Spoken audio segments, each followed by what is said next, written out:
Well, hello again, everyone. My name is Anevay.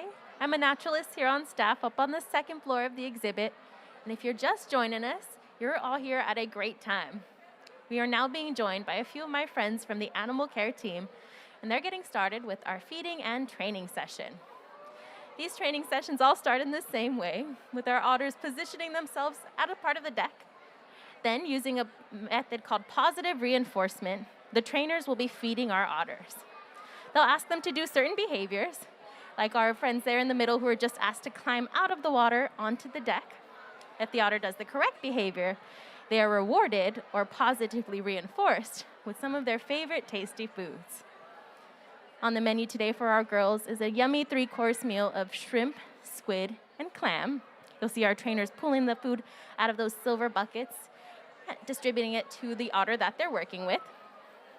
On exhibit today, we have 4 of our 5 resident sea otters.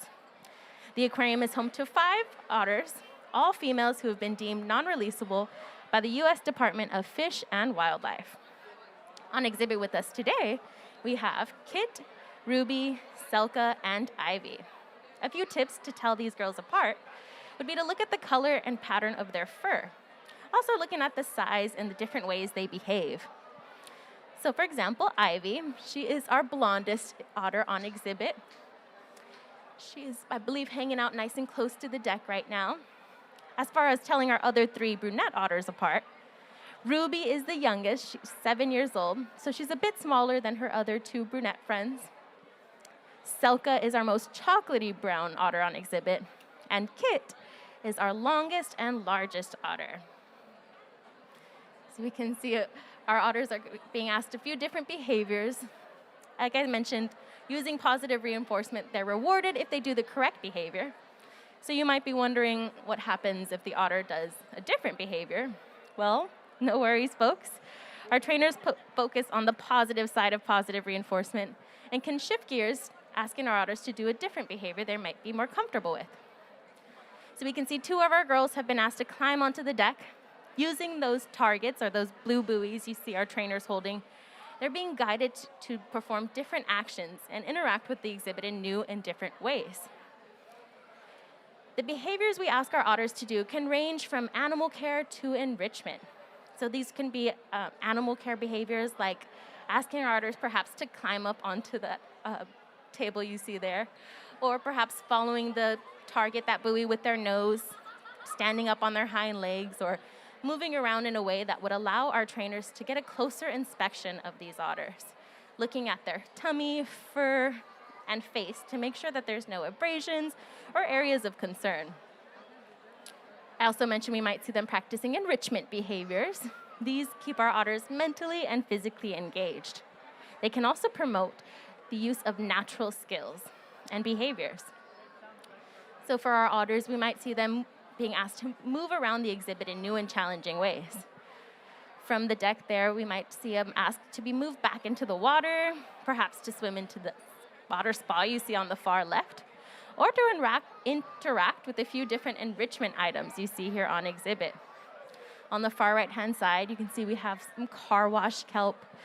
Our otters can be encouraged to interact with it just like they would in the wild, practicing those natural behaviors of grooming their fur, or rolling around in the kelp just like they would in their kelp forest habitats.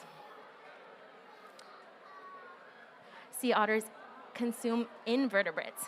These are animals who don't have a backbone, who do typically have a hard shell to protect themselves. You might notice as our trainers are feeding our girls here that they're missing those important shells from some of those shellfish, like the clams they eat. And we feed them the softer part of that clam for a good reason. Otters are tool users. That means they can use things like their strong jaws, hard teeth, or an object like a rock to crack open the shellfish that they like to eat. For something like a clam, that could be banging it up against a rock or using another shell to break it open. Now on exhibit, we learned that our otter's favorite thing to use to crack open those shells was actually these pristine windows you are all looking through. So we quickly learned to feed our otters their hard-shelled animals behind the scenes so they can still enjoy cracking them open with no acrylic windows to worry about. In their kelp forest habitats, These invertebrates that the otters eat are actually an important part of maintaining the balance of where they live. Sea otters are so important to the kelp forest that they live in. They're actually called keystone species, meaning they have a significant impact on maintaining the balance of where they live. So believe it or not, these adorable faces are those of a voracious predator. These otters eat animals like sea urchins or abalones, which graze on the kelp that grows up to be the kelp forest that supports these thousands of marine life. So by hunting and diving for these animals that eat the kelp, our otters help maintain the balance of these important habitats. On exhibit like we see them today, our sea otters have an important job as ambassadors for their species, teaching us everything we need to know about what it means to be an otter and showing us how to better protect these fragile species. Behind the scenes, our otters have another very important job as sea otter surrogate moms. The aquarium has a one-of-a-kind sea otter surrogacy program where our otters on exhibit can be paired up with pups who have been rescued and brought to our care. Our exhibit otters will take these pups behind the scenes and teach them all they need to know to survive.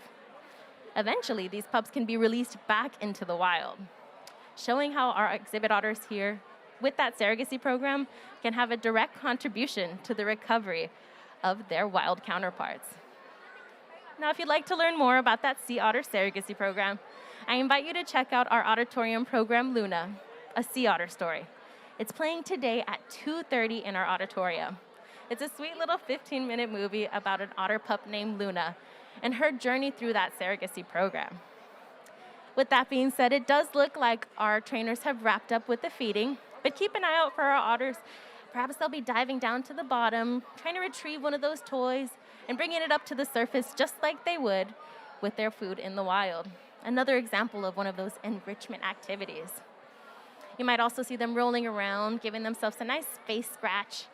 That's them grooming in action. Grooming their fur is an important part of keeping our otter's coat warm and waterproof in these cold waters that they live in. But again, it does look like we've wrapped up for today. My name is Anevay. I'm up on the second floor of the exhibit. Feel free to come find me if you have any questions about otters or if you'd like to chat. Otherwise, if you're continuing on your adventure for today, hope you all have a great day here at the Monterey Bay Aquarium.